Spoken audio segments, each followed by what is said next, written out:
Welcome to the 22nd episode of the 1796 podcast, a podcast that features exclusive interviews and in-depth news about the Tennessee National Guard and the Tennessee Military Department. I'm Captain Hall. And I'm Master Sergeant Hamm, your co-host of the 1796 podcast. On this episode, Master Sergeant Hamm sits down with Brigadier General Todd Wiles, Chief of Staff of the Tennessee Air National Guard. And later, he interviews Brigadier General Warner Ross, the Adjutant General of the Tennessee National Guard, to discuss his experiences since taking the role as Adjutant General. And of course, we'll brief you on the latest and most important news impacting the Tennessee National Guard in our Tennessee Bluff news segment. But first, our interview with Brigadier General Todd Wiles. Okay, we are excited today, our first time interview with Brigadier General Todd Wiles, who is the Chief of Staff of the Air National Guard in the state of Tennessee. General Wiles, welcome to the 1796 podcast. Thank you. Thank you, Sergeant Hamm. Glad to be here. It's an honor. Excellent. We usually start every interview the same way. We'd like to know kind of how you got here. So tell us your story, what brought you to where you are. Sure. Well, I honestly have to thank our Lord for getting me to where I am. I'm certainly in a position where I never envisioned I would be. I'm just thankful that He's allowed timing, luck, great leadership to have been in place to mentor me and to get me to where I am today as Chief of Staff here at Tennessee Air National Guard. Growing up as a child, I always wanted to fly. I wanted to serve my country. So those two things. So I had the literally lifelong childhood dream of being a fighter pilot for the United States of America, and just very thankful that I was able to do that. So I did a 4-year Air Force ROTC through Western. But we were down here at Tennessee State University. It was where Det 790, the ROTC detachment, still is today. But we were down here about twice a week and commissioned in June or May of 1995 into active duty Air Force. Shipped off to pilot training at Shepherd Air Force Base in Wichita Falls, Texas. Started active duty Air Force flight training as a new second lieutenant.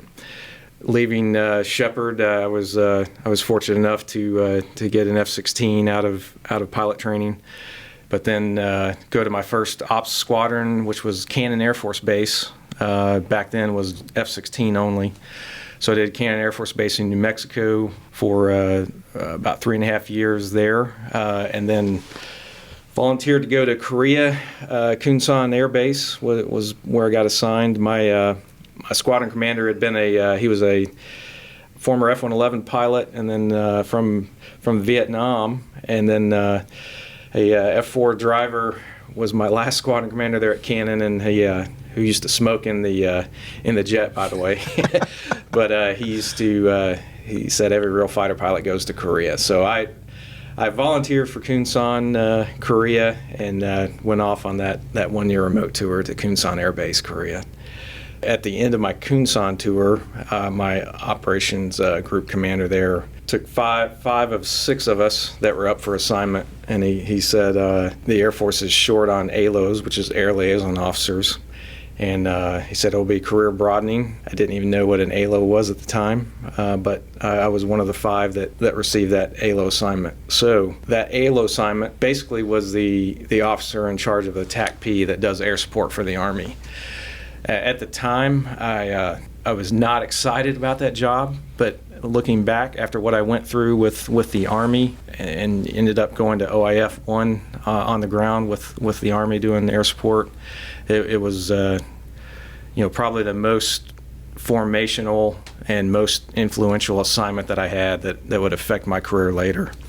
And at that time, I knew very little about the Army and what I was getting into. That initial assignment, I showed up at Fort Stewart as a wet behind the ears young Air Force captain, had only flown fighters, and were my eyes about to be open. So I got thrust into the 3rd Infantry Division Army leadership level, which for me, having just coming out of fighter squadrons only, was a maturity and a leadership, just a big jump for me. And but I look back and I think about what a great assignment that turned into. As I was about 6 months into that assignment there in Savannah, Georgia, I was on the range at Fort Drum doing my TAC air control qualification checkout the morning of 9/11.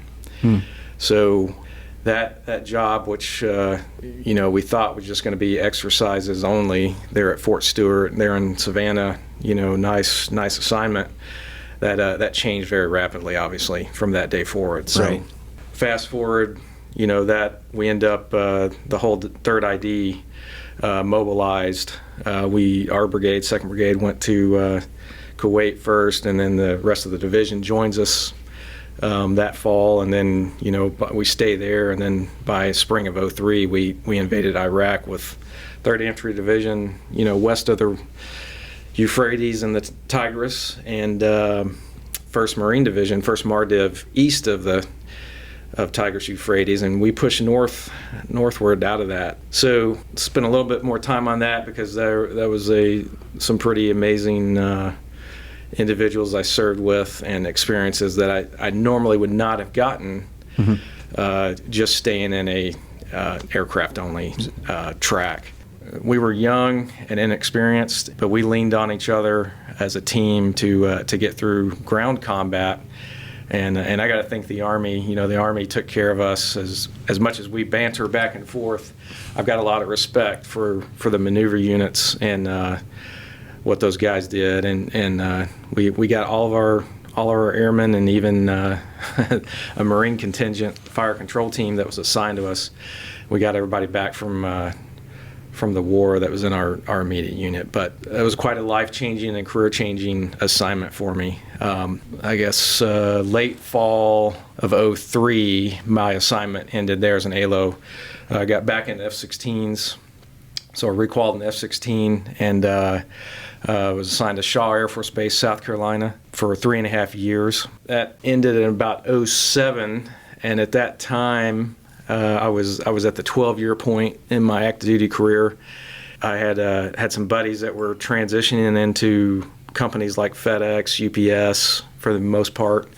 I listened to them. I don't know if I want to say unwisely, but I did make the decision at the time to end my military career, and I separated into the Air Force Reserves, still there at Shaw Air Force Base, for about 1 year as I transitioned into the airlines. And then I made the decision to just focus on my family, and so I separated out of military service, and I'll talk about that in a minute, but that is a decision I regret. However, so I moved my family back to where I'd grown up, my friends and family still in Bowling Green, Kentucky, and I thought I was just going to be an airline guy. Well, less than a year later, with a new mortgage and a family of 5, I got laid off. So I was furloughed, and this was '08 time frame. So tough period nationwide, and I was literally, former Air Force officer, fighter pilot in the unemployment line, and I was even applying for factory jobs, but could not get them. Wow. And that's when the Guard literally saved my life. Wow. And my family. So at that time, and this was '08, very early '09, I said, well, let me see what the next closest Guard units that flew F-16s were, and that was Montgomery, Alabama, was 5 hours to the south, and Toledo, Ohio, 5 hours to the north. So I went and visited both units, and turned out I knew about 6 guys that I'd flown active duty with in the Montgomery, Alabama unit, and so they were spinning up to go to Iraq on a deployment, and just so happened they were looking for a couple of part-timers, and they asked me, would you deploy with us, which was not far away. I had just enough time to do a requal course and go, and I said absolutely. So I lucky enough to get hired there by the Air National Guard in Alabama. get requalled, and we deployed to Iraq. And was very interesting to then fly over areas where I had been on the ground and see it from from the air side. So I stayed in the Alabama Guard 3.5 years, and a buddy of mine, some people may know, Colonel Con Geasley, he's the current 118th Wing Commander, obviously, but we had been ROTC cadets together and kept in touch. But I was had also, the airlines had recalled us back from furlough at the same time, so I was double commuting at the time, for about 3.5 years, doing Alabama Guard as a DSG and temp tech, and then trying to fly a full-time airline schedule. And it was, just being honest, it was tough, double commuting. I was home about 3 days a month, and my kids were growing up without me, and so I talked to Colonel Geasley. He was telling me about the new mission change at the 118th to MQ-9s, and I was very interested, and more interested to get closer to home. So thanks to a lot of folks, and again, thanks to God for timing and opening doors. And when I was able to get hired on at the 118th Wing as an MQ-9 pilot, so that was 2012. They were looking for combat experience, to stand up an MQ-9 weapons shop. I wasn't a weapons school graduate from the Air Force, but I said I've been in ground combat, and I've dropped some weapons from the air side, and I can definitely try my best to help stand up this new mission, the MQ-9, and it just worked out. I was able to work into squadron leadership, and then become the deputy, and then the OG commander at the 118th, and Colonel Glass gave me the opportunity to become the wing commander at the 118th, and on into the chief of staff role here at the state. I say all of that, but I have the lowest ranking airmen in every squadron I was in to thank, because they made it happen.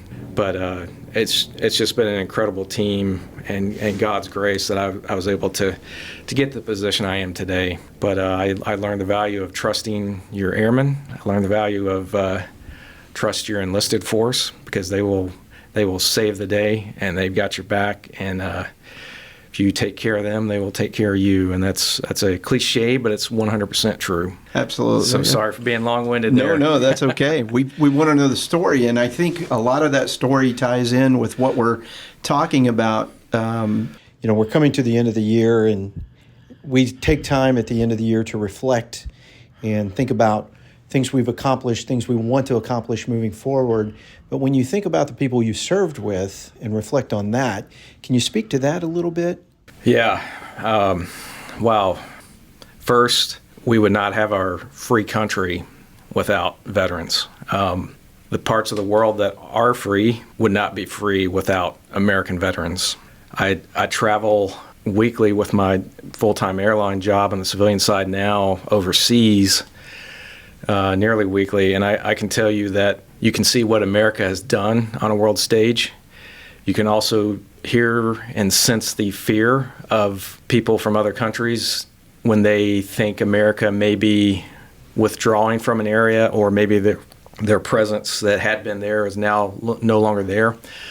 They're scared to death, and they know the freedoms and the strength and the protection that America has provided.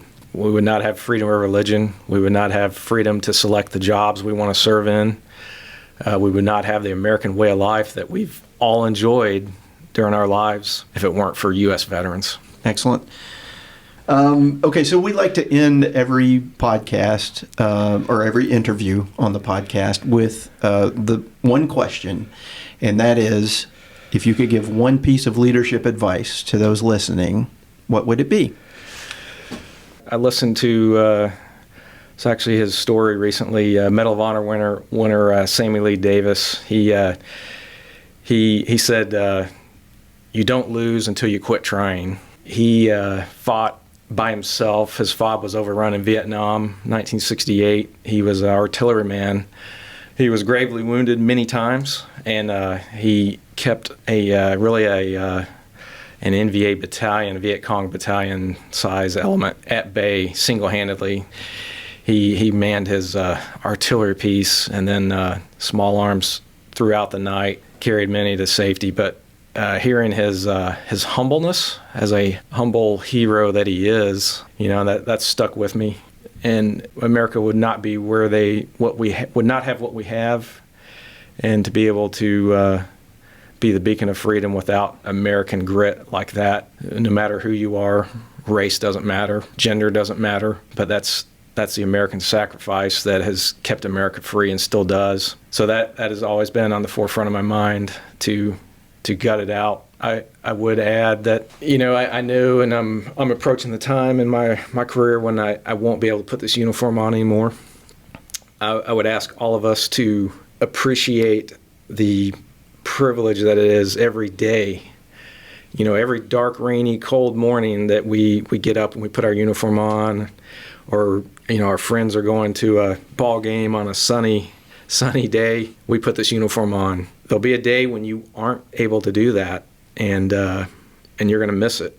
That day, when I thought I was done with my military service, and around 2007, immediately I had a hollowness, and I missed the brotherhood of men and women that I'd served with, and the camaraderie, and we will all miss that one day. So I would say don't take your military service, don't take that opportunity for granted, because it's an honor. Sir, thank you so much. General Todd Wiles with us today. We're so thankful for your time. Thanks very, very much for this opportunity. It's an honor. Thanks for inviting me. Absolutely, sir. Thank you.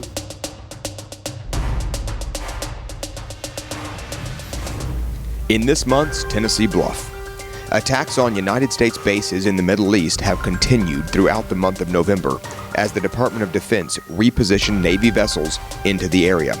Between October 17th and early December, U.S. bases in Iraq and Syria were attacked by rockets and drones 74 times, a dramatic increase compared to previous months. The attacks resulted in more than 60 injuries, including several dozen traumatic brain injuries. However, all injured troops were able to return to duty shortly after. The attacks are believed to be linked to the United States' support for Israel in response to Hamas's October 7th attack on Israel. In other news, Congress is on the cusp of passing the 2024 National Defense Authorization Act. However, the House and Senate must first reconcile differences in their versions of the legislation. House and Senate leaders are aiming to finalize and file a compromise version of the fiscal 2024 NDAA in early December.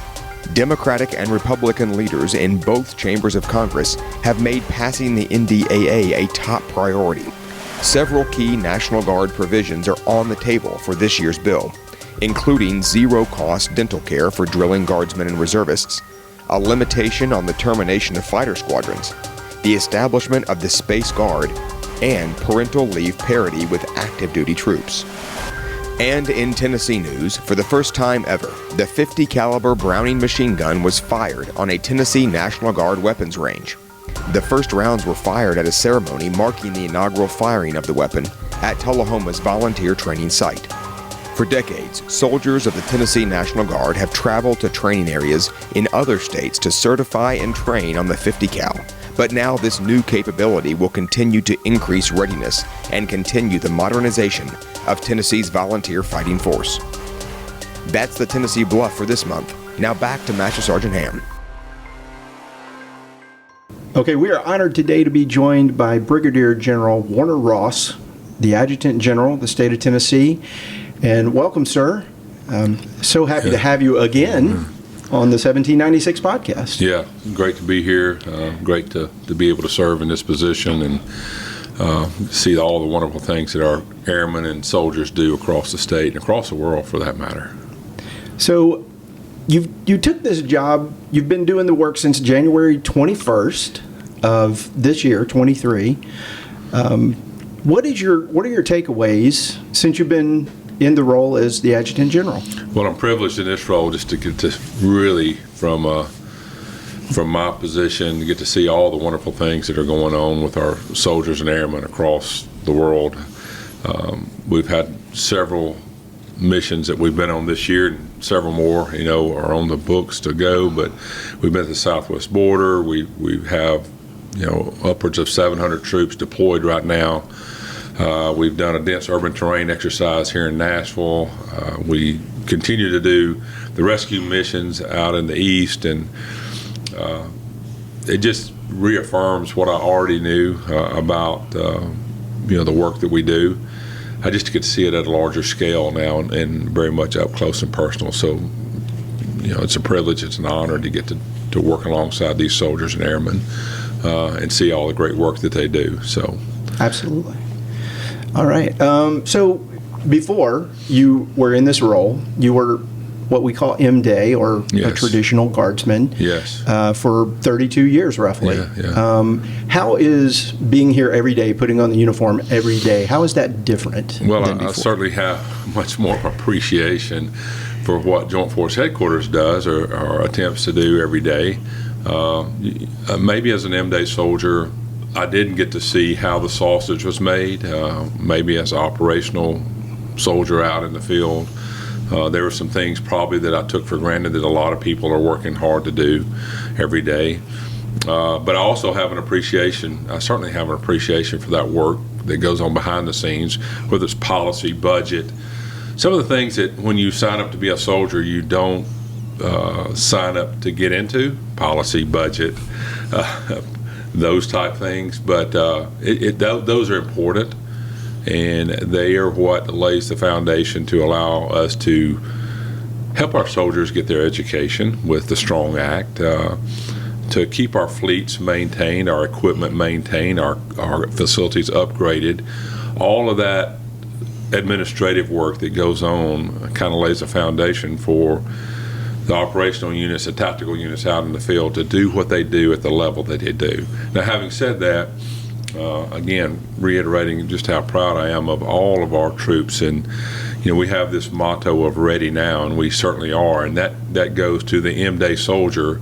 A large 90% of that goes to that M-Day soldier that lays down the plow and picks up the weapon and goes and does the missions that we give them. So I get to see how it all blends together and have a great appreciation for both the M-Day, which is 90% of our force, and also the full-time force that's doing all the behind-the-scenes work to make this a successful Tennessee National Guard. Excellent. Okay, sir, as 2023 comes to a close, a lot of us like to take stock of our lives, take stock of what we've been able to accomplish over the past couple of years, and how to move forward in the future. I like to think of my family, like both my grandfathers served in World War II, so that's really kind of shaped me and how I do things. Could you share a time or a story about what has shaped you to get you to where you are today? Yeah, most of us have some type of family connection. Those of us that are serving have some type of family connection. A grandfather, a father, an aunt, a brother, somebody that served in the military.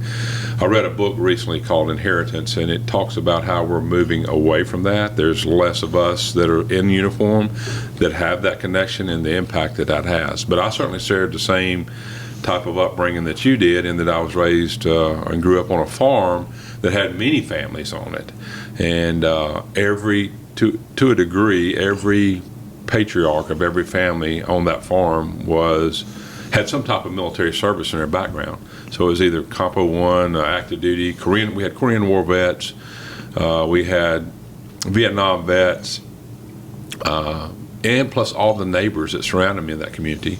So there was an expectation there of service. And so when I completed my studies in college, I went back to the farm. I was welcomed by all those families with open arms, but the question was, when are you going to serve?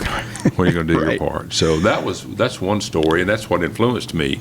And I had mechanics, I had wheel vehicle mechanics, infantrymen, all these different MOSs that were there that helped influence me. And I tried my best to uphold what they expected of me. I hope that I have. The other thing that influenced me was at my church, and I'll talk about this coming week at some events that we'll have here. There was a plaque in the back of the church, and well before I could read, I would see this plaque, and I'd be in the back of the church as a little acolyte, light the candles in the church during services. And I'd be back there with ushers who were adult men, and I'd see this plaque, and I'd hear them talk about the names on this plaque. I didn't know what the plaque was, nor did I know what it represented. But as I grew up in elementary school and continued to be in the church and do things that kids are asked to do in church, I started, I was able to read and I could recognize the names, and then I started to put those names together with what my father and grandfather, I'd heard those names before, and I'd heard them in great esteem. These were well-respected people in our community and in our church who were veterans, who had served in combat. And so, to hear my grandfather and father and other people that I looked up to talk about these men and hold them in such high esteem, that certainly influenced me to be like those guys. That must have been a plaque that had special people. And not only did they serve their country in uniform, but these were also people that served our community as law enforcement officers, as teachers, as farmers, as lawyers, as medical people. It ran the plethora of occupations, but the point here is they served in uniform, but they also served their community. And so I've tried, that has influenced me, and I've tried to uphold that through my work in the public schools and just being a guardsman over the years and answering the call to duty. Excellent. Okay. Most leaders are readers. What have you read recently, or what are you reading right now that you would recommend? Well, I've read a couple. One I mentioned here is called The Inheritance. Carlin, I think Mara Carlin, who's actually an undersecretary, I think, in the Undersecretary of Defense. And that book talks about exactly what we said at the opening of the podcast, which is that loss of connection between those of us that serve, having a military person in our family somewhere. I would encourage all of our folks to read that one. That's a pretty serious book, and it talks about what 20 years of combat, 20 plus years of combat has done. And again, it's called The Inheritance. The next one that I want to talk to you about is not necessarily a theological book or a deep read, but it's called Smokey the Brave. And I was given this book in Knoxville by one of our soldiers, and it's about a little Yorkie dog that became a mascot for a unit over in World War II, I think it is. And the connection there is I have a Yorkie, a 3-pound Yorkie. This soldier also has a Yorkie, and he had seen me with my Yorkie at an event up in East Tennessee. It wasn't planned to have the Yorkie at the event, but we were checking out of a hotel, and I had a speaking engagement to go do, and I didn't have anywhere I could leave the dog. And so the dog went to the speaking engagement with me. And he brought that book to me last week to read, and I've just started it. So it's called Smokey the Brave. And I guess it ends up being back in World War II, and it's probably what the therapy dogs are today. That go around to the units, and certainly my Yorkie is a therapy dog for me. That's so awesome. Smokey the Brave. Very cool. Yeah. Very cool. Okay, so what message do you have for the troops? I'm just going to give you the mic for a few minutes and talk directly to the troops in the state of Tennessee. Yeah, I'm always, first I'm blessed and privileged, my wife and I both, to get to do the job that we're doing. I'm humbled by it every day as I see our great soldiers and airmen, male, female, step forward and do incredibly difficult jobs, all for the service of the citizens of Tennessee and for this nation. So I really can't verbally express how humbling that is and how grateful I am just to wear the uniform that our folks wear every day. I'm at the point in my career where I know it's not much longer left for me. And I really put a lot of thought into how I'm going to handle that. But I'll always be proud of the service that I've done and to stand alongside several heroes. I'm not a hero. I don't see myself in that light, but over 34 years of military service, I've certainly been in the presence of many, many heroes that go unsung and not mentioned. So thank you to everyone out there for what you do. God bless your families. God bless the service that you give to the state of Tennessee and the Tennessee National Guard. And I wish you nothing but more success and the best of luck. General Warner Ross, thank you for your time today on the 1796 podcast. We so appreciate having you on with us. My pleasure. Thank you.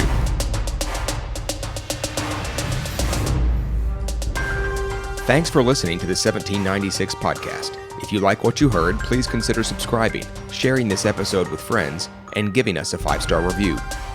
The 1796 podcast is produced by the Airmen and Soldiers of the Tennessee National Guard Joint Public Affairs Office. For more information, please visit www.tn.gov/military.